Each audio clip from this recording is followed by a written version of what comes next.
Hi everyone, my name is Kris and I have an AuthorTube channel called Kris MF. And today I am going to be sharing some self-care tips for NaNoWriMo, how you can avoid burnout and finish the month strong. So I know at this point in the month, we are fully in it. We're powering through it. We're trying to get to the end. And sometimes in the process of pushing ourselves to meet our goals, it can be very draining. Sometimes we can start feeling kind of lost and it can be really difficult to persevere. I've been there, I've done that, and these are some self-care tips that have worked for me. Obviously, NaNoWriMo shouldn't feel draining. It shouldn't be giving you a bad relationship with your writing. It's a lot more difficult to have fun doing nano if you are getting burnt out. So here are my tips to mitigate that. My first one is to write in multiple sessions instead of all at once. So I really struggle with this because I'm the kind of writer that likes to sit down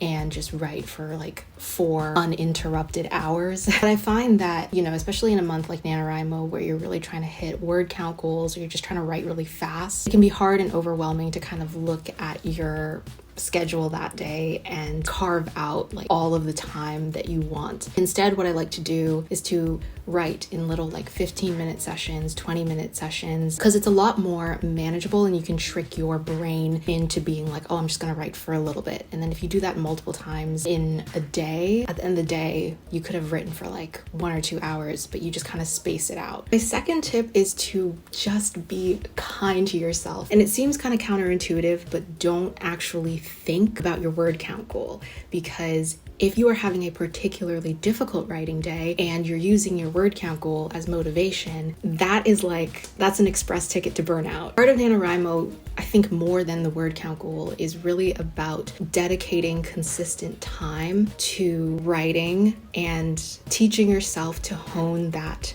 habit. So if the word count goal is particularly hard to hit that day, don't force yourself to speed write. Maybe think more about quality of the words that you're putting out. Are you still connecting with the story? My third tip is to find what makes you concentrate and what induces your creativity. This seems kind of straightforward, but for me, I need like a quiet environment. I also make sure that I have books around me so that if I feel like my prose is getting a little bit stale, I pick up some of my favorite books. Whatever environment works for you. My next tip is to use a reward system. This is gonna sound a little bit patronizing, but I'm gonna share it because it has literally worked for me and I'm a whole adult. You know when you just have days when it's like, I would literally just rather be taking a nap, or I would rather be watching this show, or I'd rather be playing video games. I don't let myself do that thing until I've done at least 5 minutes of writing. 5 minutes, super manageable. You can make it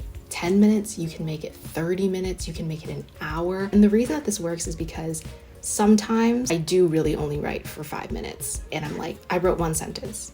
Fine. But other times, if I force myself to do the 5 minutes, sometimes it turns into 30 minutes or it turns into an hour. You never know. My next tip is don't start your writing session on a blank page. I always make sure that if I finished writing a scene in my writing session, I write at least 1 sentence of the next scene or the next chapter so that when I'm writing the next day, I'm not starting on a blank page, because the blank page is always really daunting. My last tip for self-care is do not keep your writing bottled in. Let people in your life know that you're doing nano. The urge to share and the urge to just have people recognize everything that you're doing this month and the importance of it and the value of it. Let people feed into that passion. It's such a motivating experience. It's such a healing experience, not even from a craft perspective, but just the recognition that what you're doing